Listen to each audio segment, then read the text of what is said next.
महाराष्ट्रातील एका शांत गावात काही महिन्यांपासून एक आश्रम अचानक चर्चेत आला आणि त्या आश्रमाचं नाव होतं तद्धाम आश्रम.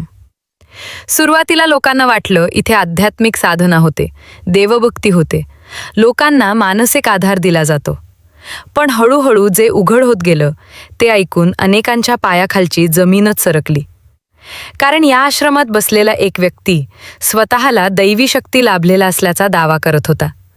आणि तो म्हणत होता की मला देवाची शक्ती आहे, मी कॅन्सरसारखे दुर्धर आजार बरे करू शकतो, ज्यांना अनेक वर्षांपासून अपत्य होत नाही त्यांना अपत्य देऊ शकतो. आणि इतकंच नाही तर अनेक आजार जे डॉक्टरांनाही बरे करता येत नाहीत ते मी माझ्या शक्तीने बरे करतो, असे तो मोठमोठे दावे करत होता. सुरुवातीला लोकांना हे ऐकून आश्चर्य वाटलं, पण जेव्हा काही लोकांनी त्याच्याकडे जाऊन दर्शन घेतलं आणि परत येऊन गावात सांगितलं की आश्रमात काहीतरी चमत्कार होतोय, तेव्हा हळूहळू लोकांची गर्दी वाढायला लागली. लोक लांब लांब जिल्ह्यांतून त्या आश्रमात येऊ लागले. कुणी आजार बरा होईल या आशेने, कुणी घरात अपत्य होईल या आशेने, तर कुणी आयुष्यातील संकट दूर होईल या विश्वासाने. पण या आशेच्या मागे एक मोठा खेळ चालू होता, जो अनेकांना त्यावेळी दिसत नव्हता. कारण त्या आश्रमात जाण्यासाठी नंबर लावावा लागायचा आणि त्या नंबरचे दर ऐकून अनेक जण थक्क व्हायचे. साधा नंबर लावायचा असेल तर 11,000 रुपये, थोडं लवकर दर्शन हवं असेल तर 21,000 रुपये, विशेष उपचार हवा असेल तर 51,000 रुपये, आणि ज्यांना VIP प्रवेश हवा असेल त्यांच्यासाठी तर थेट 1,00,000 रुपये अशी रक्कम आकारली जात होती. आणि आश्चर्य म्हणजे इतकी मोठी रक्कम देऊनही लोक रांगेत उभे राहत होते. कारण त्यांच्या मनात एकच आशा होती की कदाचित आपला आजार बरा होईल, कदाचित आपलं आयुष्य बदलून जाईल. पण त्या आशेचा फायदा घेत हा भोंदू बाबा लोकांकडून लाखो रुपये गोळा करत होता. तो लोकांना सांगायचा की माझ्याकडे दैवी शक्ती आहे, देवाने मला वरदान दिलं आहे आणि त्यामुळे मी कोणताही आजार बरा करू शकतो. पण प्रत्यक्षात तो लोकांना काही झारपाल्याची औषधं देत होता आणि त्या औषधांमुळे अनेकांना त्रास होऊ लागला. काही लोकांची प्रकृती अधिकच बिघडली, काहींना हॉस्पिटलमध्ये दाखल व्हावं लागलं.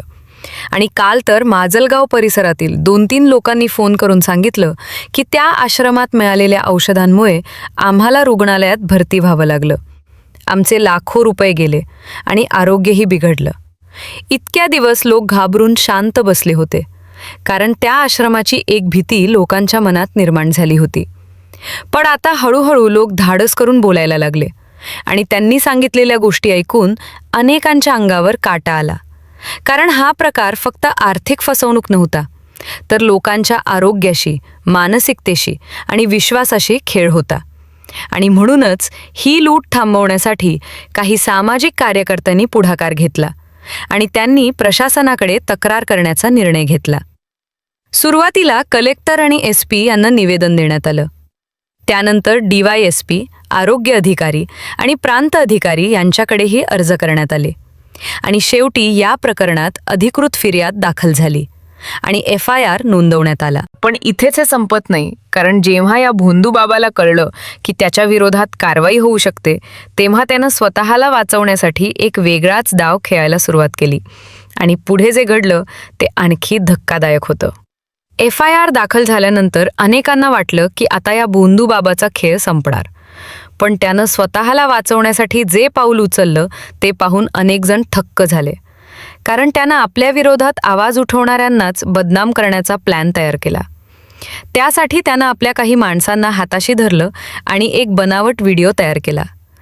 त्या व्हिडिओमध्ये असा आभास निर्माण करण्यात आला की तक्रार करणारे कार्यकर्तेच पैसे मागत आहेत आणि पैसे मिळाले नाहीत म्हणून त्यांनी तक्रार केली आहे. इतकंच नाही तर सोशल मीडियावर एक फोटो देखील व्हायरल करण्यात आला, ज्यात असं दाखवलं गेलं की पैसे घेऊन कार्यकर्ते बसले आहेत. हा फोटो आणि व्हिडिओ महाराष्ट्रभर व्हायरल करण्यात आला आणि त्यातून असा प्रचार केला गेला की अंधश्रद्धा विरोधी कार्यकर्ते लोकांकडून पैसे उकळतात.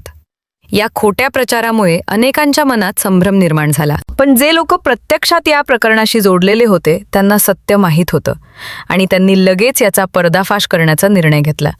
कारण हा फक्त बदनामीचा प्रयत्न नव्हता, तर सत्य दडपण्याचा एक डाव होता. या व्हिडिओ आणि फोटोमुळे कार्यकर्त्यांची आणि त्यांच्या संघटनेची मोठ्या प्रमाणात बदनामी झाली. फक्त महाराष्ट्रातच नाही तर राज्याबाहेरही हा व्हिडिओ शेअर करण्यात आला आणि त्यामुळे अनेक लोकांच्या मनात चुकीची माहिती पसरली. पण या सर्व प्रकारानंतर संबंधित कार्यकर्त्यांनी ठामपणे उभं राहून सांगितलं की आम्ही कोणाकडूनही पैसे मागितले नाहीत आणि हा व्हिडिओ पूर्णपणे बनावट आहे.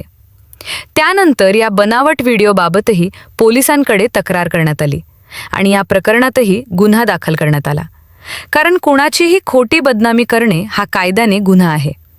आणि जेव्हा या प्रकरणाची चौकशी सुरू झाली तेव्हा अनेक धक्कादायक गोष्टी समोर येऊ लागल्या. आश्रमात लोकांकडून घेतलेल्या पैशांची कोणतीही अधिकृत नोंद नव्हती. औषध म्हणून दिल्या जाणाऱ्या वस्तूंची कोणतीही वैद्यकीय मान्यता नव्हती आणि जे लोक उपचारासाठी येत होते त्यांच्यावर कोणत्याही प्रकारची वैद्यकीय तपासणी देखील केली जात नव्हती. म्हणजेच हा संपूर्ण प्रकार फक्त अंधविश्वास आणि भीती यावर चालणारा एक मोठा व्यवसाय बनला होता.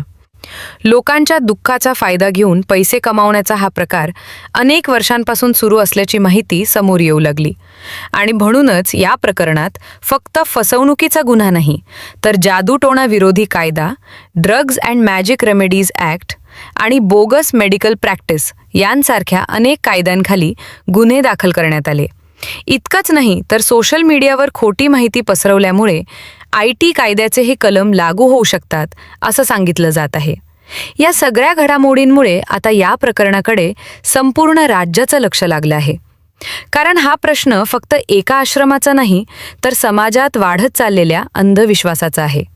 आणि म्हणूनच आता लोकांच्या मनात एकच प्रश्न आहे की या प्रकरणात पुढे काय होणार आणि खरंच या भोंदू बाबावर कठोर कारवाई होणार का? आज या प्रकरणामुळे संपूर्ण महाराष्ट्रात एक मोठी चर्चा सुरू झाली आहे.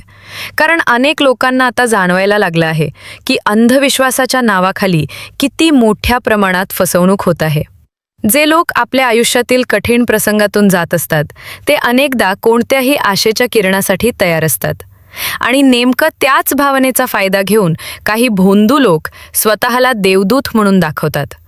लोकांच्या दुःखावर उपाय देण्याचं आश्वासन देतात आणि हळूहळू त्यांच्याकडून मोठ्या प्रमाणात पैसे उकळतात. पण या प्रकरणाने एक गोष्ट स्पष्ट केली की सत्य कितीही लपवण्याचा प्रयत्न केला तरी ते एक ना एक दिवस बाहेर येतच. कारण सुरुवातीला घाबरून शांत बसलेले लोक आता पुढे येऊन आपले अनुभव सांगत आहेत.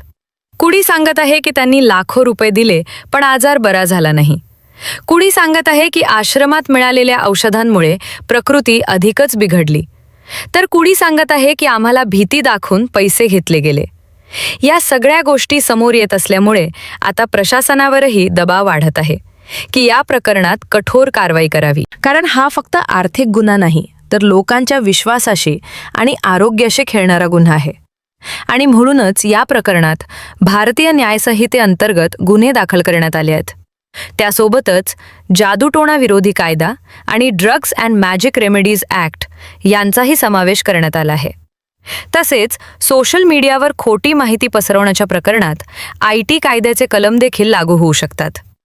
आता पुढील तपासात आणखी कोणकोणत्या गोष्टी समोर येतात याकडे सर्वांचं लक्ष लागलं आहे. कारण जर या प्रकरणाची सखोल चौकशी झाली तर कदाचित अजूनही अनेक धक्कादायक गोष्टी उघड होऊ शकतात आणि कदाचित अशा प्रकारे चालणाऱ्या इतर भोंदूगिरीच्या प्रकरणांचाही पर्दाफाश होऊ शकतो.